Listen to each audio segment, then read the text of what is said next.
সুহনা kitchen with ভিলেজপুরের পক্ষ থেকে সবাইকে স্বাগত জানিয়ে আবারও চলে এলাম নতুন একটা রেসিপি নিয়ে।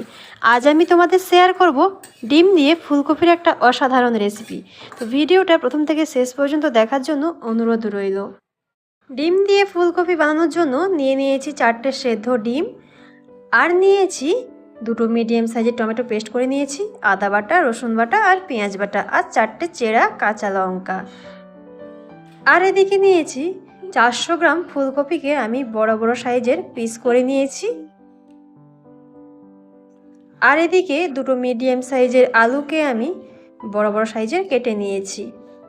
এবার আমি গ্যাসের মধ্যে একটা কড়াই বসিয়ে দিয়েছি। কড়াইটা ভালো করে গরম করে নেব। কড়াইটাকে ভালো করে গরম করে নিয়েছি। দিয়ে দিলাম সাদা তেল। তেলটাকেও ভালো করে গরম করে নিতে হবে। এবার আমি দিয়ে দিচ্ছি পরিমাণ মতো নুন আর পরিমাণ মতন হলুদ। নুন আর হলুদ দিয়ে তেলটাকে একটু ভালো করে নাড়াচাড়া করে নিতে হবে। এবার আমি এর মধ্যে দিয়ে দেব সেদ্ধ করে রাখা ডিম। ডিমটাকে ভালো করে আমি তেলের মধ্যে ভেজে নেব। তো ডিমটাকে আমি দিয়ে দিচ্ছি। এবার ডিমটাকে ভালো করে আমি লাল করে ভেজে নিচ্ছি। তেলটা সুন্দরভাবে গরম হয়েছিল, তাই ডিমগুলো একদম কড়াইয়ের মধ্যে লেগে যায়নি বা ভেঙেও যায়নি। ডিমটা আমি এইভাবে ভেজে নেব। ডিমগুলোকে সুন্দরভাবে লাল করে আমি ভেজে নিয়েছি। এবার এই ডিমগুলোকে নামিয়ে নেব।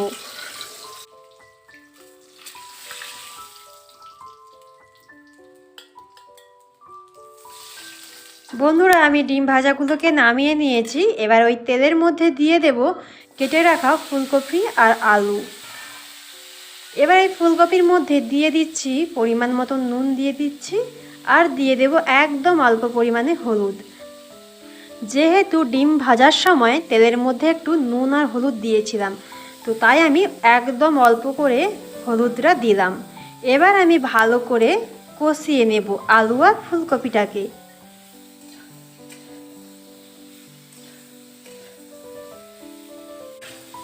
তো বন্ধুরা, আলু আর ফুলকপিটাকে ভালো করে কষিয়ে নিয়েছি। এবারে আলু আর ফুলকপিটাকে আমি নামিয়ে নেব।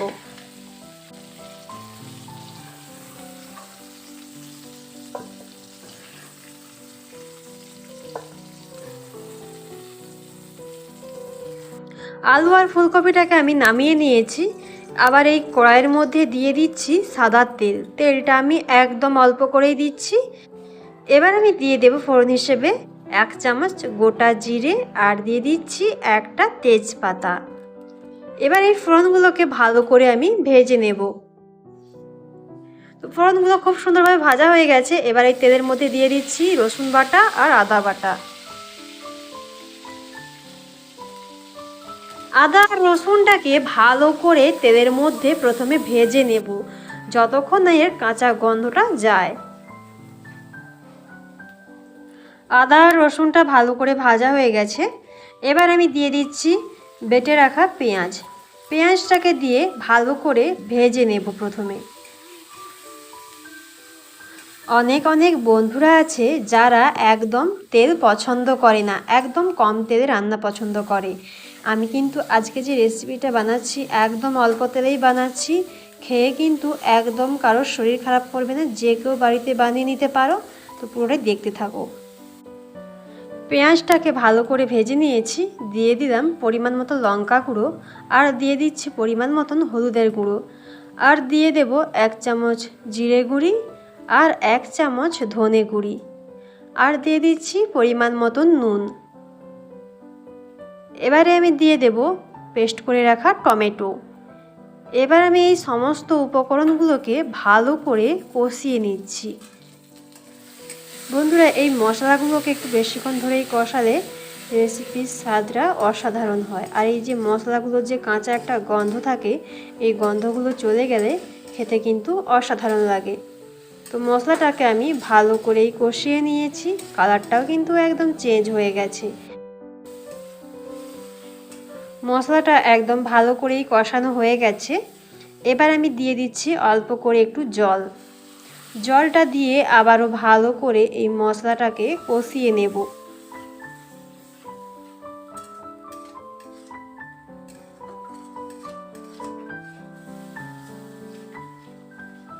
মশলাটাকে ভালো করে নাড়াচাড়া করে আমি কষিয়ে নিয়েছি।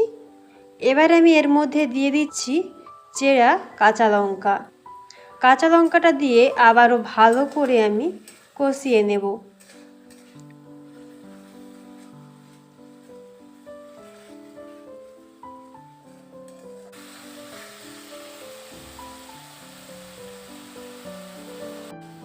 মশলাটাকে ভালো করে আমি কষিয়ে নিয়েছি। এবারে দিয়ে দিলাম ভেজে রাখা আলু ফুলকপি আর দিয়ে দিচ্ছি ভেজে রাখা ডিম। এবার আমি এই সমস্ত উপকরণগুলোকে মশলার সাথে ভালো করে কষিয়ে নেব।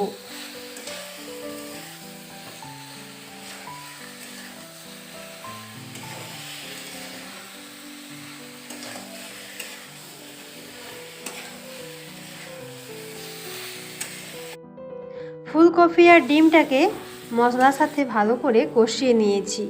এবারে আমি এর মধ্যে দিয়ে দেব পরিমাণ মতন জল। জলটা দিয়ে দিলাম। এবার আমি এই সমস্ত উপকরণগুলোকে একটু নাড়ি চাড়িয়ে নেব।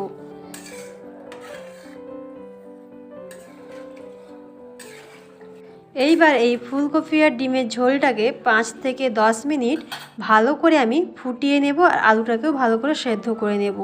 তো বন্ধুরা, আমি আজকে যেভাবে এই ফুলকপি দিয়ে ডিমের রেসিপিটা বানালাম, তোমরা যদি একইভাবে বাড়িতে বানিয়ে দেখো, খেতে কিন্তু অসাধারণ হয়, ভাত রুটির সঙ্গে জাস্ট জমে যাবে।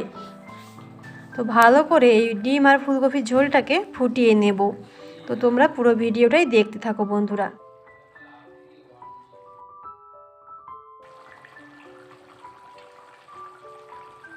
তো বন্ধুরা, ফুলকপি দিয়ে ডিমের যে রেসিপিটা বানালাম একদম রেডি হয়ে গেছে। তোমাদের একটা আলু আমি কেটে দেখাচ্ছি, আলুটাও সেদ্ধ হয়ে গেছে ভালোভাবে।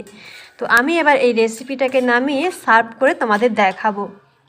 তো বন্ধুরা, আজকের এই রেসিপিটা তোমাদের কেমন লাগলো আমাকে কমেন্ট বক্সে জানাবে। যদি ভালো লেগে থাকে লাইক করো আর বেশি বেশি করে বন্ধুদের সাথে শেয়ার করো। আর আমার এই চ্যানেলটাকে সাবস্ক্রাইব করে দিও।